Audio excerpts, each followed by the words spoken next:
Médica, este miércoles del corazón con nuestro queridísimo doctor Ángel González Medina. Y antes de irnos a la pausa, él hablaba de una patología que antes era conocida como las Tres Marías. ¿De qué se trata eso y cómo se conoce actualmente? Sí. Bueno, las Tres Marías fue un término que se acuñó para hacer diagnóstico diferencial de tres patologías que se pueden parecer de entrada porque se presentan, son de las cardiopatías congénitas con cianosis desde el nacimiento. ¿Qué es la cianosis? La cianosis es la coloración morada, azulosa de la piel y de los tegumentos, también de la conjuntiva, porque se debe a una insaturación de la sangre, mezcla de sangre, y eso hace que entonces cambie el color de la piel. Está la tetralogía de Fallot, está la atresia pulmonar y al mismo tiempo vamos a tener la atresia tricuspidea. Es decir,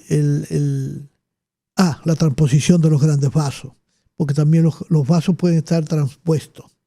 Es decir, la pulmonar naciendo del ventrículo izquierdo al revés. Y la aorta naciendo del ventrículo derecho. Y eso hace entonces que haya una contaminación del flujo sanguíneo.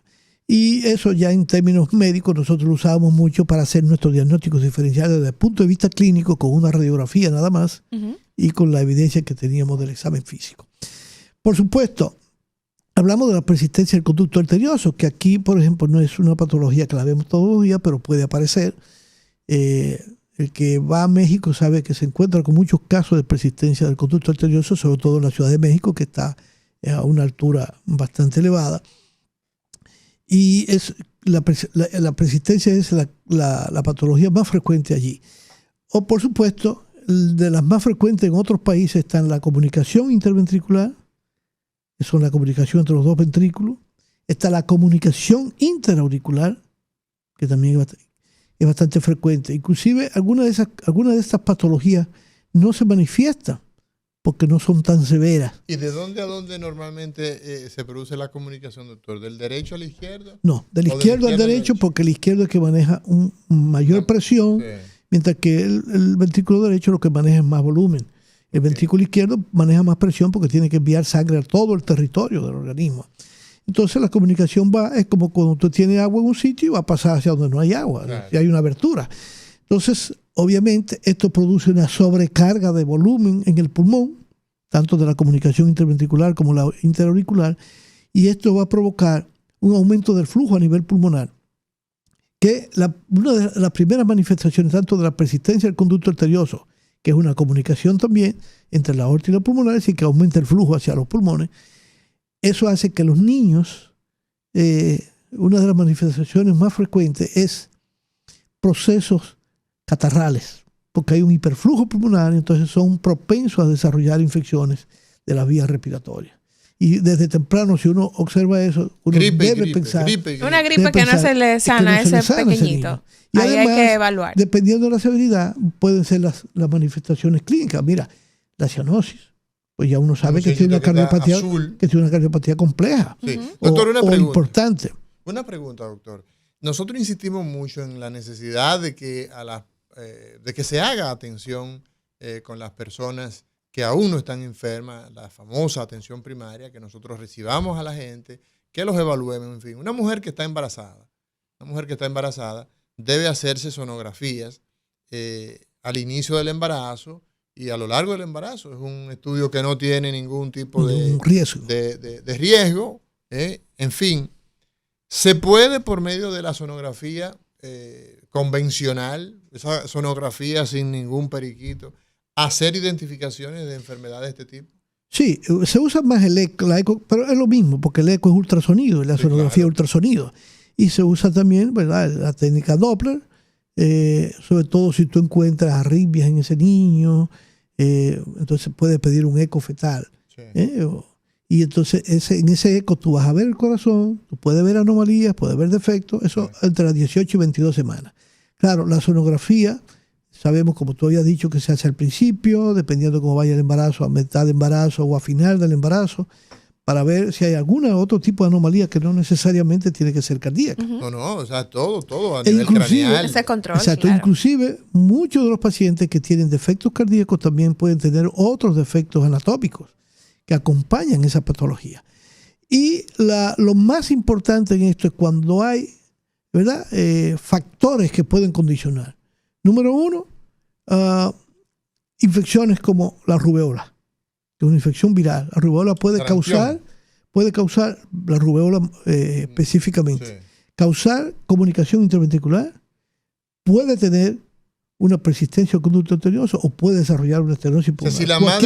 Si la madre tiene rubeola, puede desarrollar. Claro, inclusive si es en los primeros meses, es una de las condiciones en las que está recomendado o estaba recomendado a veces hasta interrumpir el embarazo, dependiendo, pero ya no, porque ese niño puede nacer con esa patología y corregirse. Okay. Obviamente, lo que sí se hace es que se averigua si la madre está vacunada o una madre que nunca se vacunó de rubeola, en su historia, en los tetras, investiga esto y por eso se hace un plan de vacunación, como se hace con el tétano en las madres embarazadas, para que no haya riesgo del llamado tétanos del neonato, tétanos del recién nacido, que es una condición muy severa.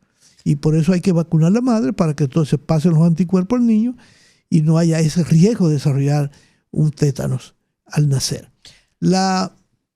Así como puede haber manifestaciones de tipo catarral, moqueo, dependiendo del defecto o de la patología, puede haber defectos, trastornos de la alimentación. Usted nota que el niño no come bien. No come bien. O sea, cuando usted le da el biberón o el seno, se cansa, se fatiga. Se sofoca. Se fatiga y comienza a sudar y se despega, vuelve y se pega, vuelve y se despega. Eso puede ser una condición a pensar de que puede tener una cardiopatía congénita. Trastornos del ritmo y, por supuesto, ya eso en el niño más pequeño, y en la medida en que va creciendo, porque muchas de estas patologías que no son tan severas, pues puede llegar incluso hasta la adultez sin manifestaciones clínicas. A mí me correspondió ver... Una pregunta, doctor. Sí. Usted, al hacer ese comentario, ¿significa entonces que no todos los pacientes que tienen una malformación congénita en ese momento del nacimiento van a desarrollar síntomas? Correcto, así es. Hay niños que pueden nacer con un soplo, lo que la gente sabe que es un soplo, que no es más que la turbulencia que puede producir la sangre a pasar por un espacio estrecho o por una comunicación entre dos cavidades. Sí. Y por supuesto no tener manifestaciones clínicas, si no es por eso el perinatólogo tiene que tener experiencia, y el pediatra que ve a estos niños en los primeros meses y años siempre debe y tratar de detectar si hay alguna anomalía para que primero se haga el diagnóstico temprano y se puedan prevenir en algunos casos complicaciones que puedan surgir por esta enfermedad. Obviamente, te decía de la embarazada, las mujeres que fuman hay un mayor riesgo. Las mujeres que toman alcohol hay un mayor riesgo. Las que pueden tener otro tipo de condiciones clínicas, por ejemplo, sabemos ya la hipertensión, diabetes, que está asociado, doctor, a cardiopatía congénita, sí, no necesariamente, no. Pero... ¿Y la anemia, doctor? La anemia tampoco. Okay. Lo que sí hay que decirlo mucho, porque por ejemplo, los hijos de madres ya muy adultas, el riesgo que hay por defectos genéticos, sí. Por ejemplo, el síndrome de Down. El Down. Sí. Las mujeres que paren por encima de los 40, existe.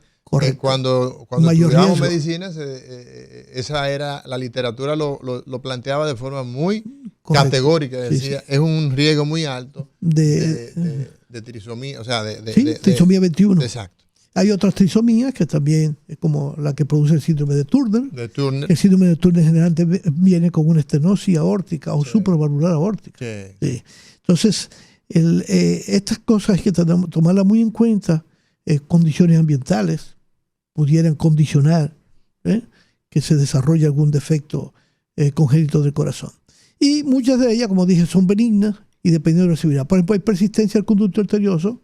Uno ha tenido la oportunidad de ver pacientes con más de 60 años que nunca fueron diagnosticados. Que no tuvieron síntomas durante toda su vida. Y que el diagnóstico se hace después por exclusión, porque ya no existen los datos clínicos y se convirtió en una enfermedad diferente. ¿Por qué? Cuando hay defectos de comunicación, que hay sobrecarga de volumen, ese volumen va a producir una reacción a nivel pulmonar que se llama hipertensión arterial pulmonar. Entonces, esa cardiopatía ahora se va a empeorar y va a producir una sobrecarga de presión en el ventrículo derecho y el ventrículo derecho se va a dilatar. Entonces, la cardiopatía que era de una manera se convierte en otra cosa. Y hay muchos de esos pacientes ya entonces se pueden convertir en azules, hacen cianosis por la hipertensión arterial pulmonar. Después que ya son adultos. Sí, porque entonces se dejó avanzar demasiado. Claro, algunos casos cuando lo detectamos temprano, que cuando hace ejercicio se pone como morado, y dice, es que entonces tú dices, está desarrollando hipertensión pulmonar, hay que operarlo rápido.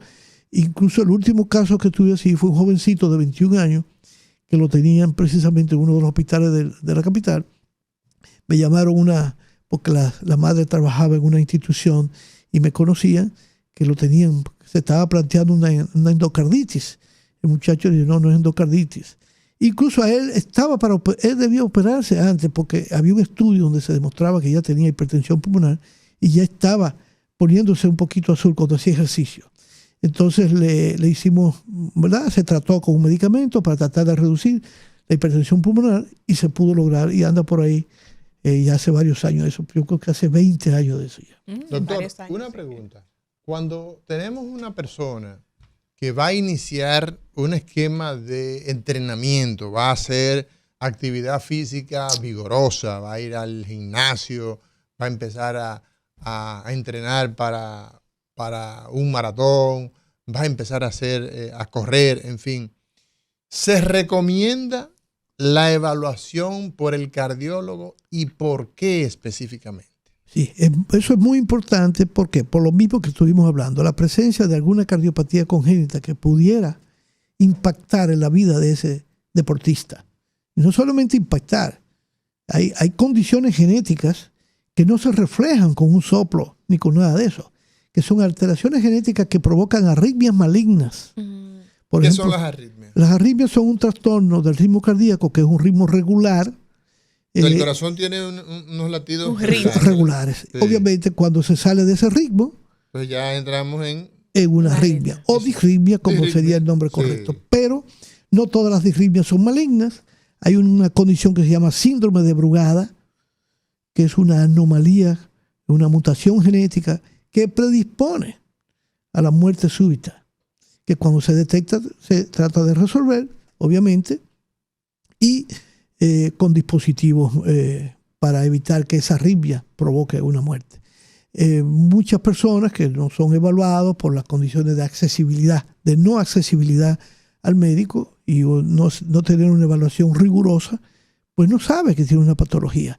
Y así hay otras anomalías congénitas que pueden llevar a la muerte súbita, por ejemplo, la disección de aorta, el mismo aneurisma ventricular. O sea, ahorita que hablamos de la coartación de aorta, una de las condiciones que tenemos que tomar en cuenta es que se puede acompañar de otras anomalías.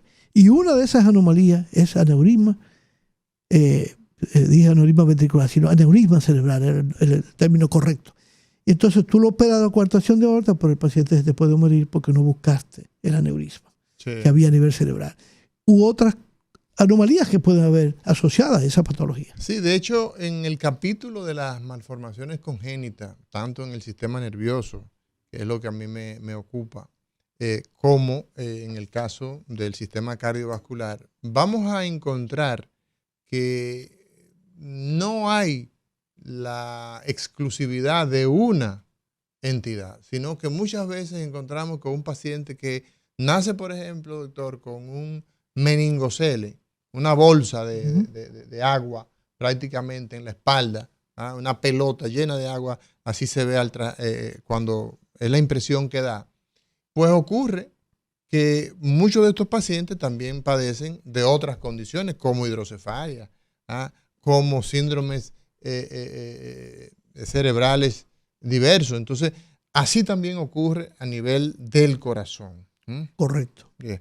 Doctor, entonces, el tema de la rigurosidad con que se deben hacer esas evaluaciones cuando una persona va a comenzar a hacer actividad energética. Fíjate, inclusive, sí, esa debe hacerse una buena evaluación, incluyendo un ecocardiograma, que no está de más, e incluso, como ya son personas que son ya adolescentes o adultos, hasta realizarle una prueba de esfuerzo para ver su capacidad funcional, porque puede haber anomalías que no se estén manifestando y se van a expresar cuando realice una actividad física. Yo no sé, quizás tú no te vas a acordar mucho de eso. Aquí hubo un caso en uno de los Juegos Centroamericanos de un judoka, un karateca, que prácticamente murió en escenario porque era falsémico y no se sabía. Entonces, con el ejercicio hizo una crisis falsémica. Entonces, lamentablemente murió. ¿Cuál es el problema de los falsémicos? El falsémico es que tiene una anomalía que hace que sus glóbulos rojos, cuando no transporten, no tiene suficiente oxígeno en su sangre, se van a romper y entonces pueden hacer una crisis porque además produce una trombosis. Trombos que es una de las causas de muerte también súbita. Y es muy importante.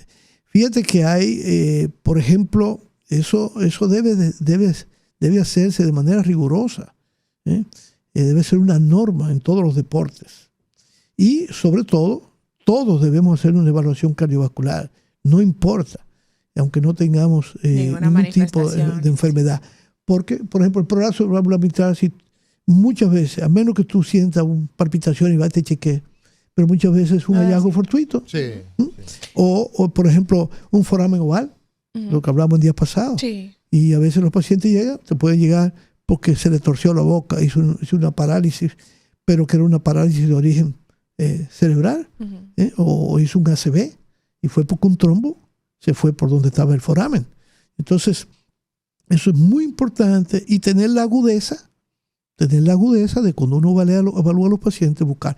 Por ejemplo, fíjate, como hay enfermedades cardíacas congénitas que incluso se asocian con anomalías anatómicas, desde que tú ves una paciente que tiene espalda recta, tú vas a buscar con malicia, como digo yo, tú vas a buscar qué otra cosa que puede haber en el corazón. Pensando. Si tú tienes una escoliosis, también vas a buscar.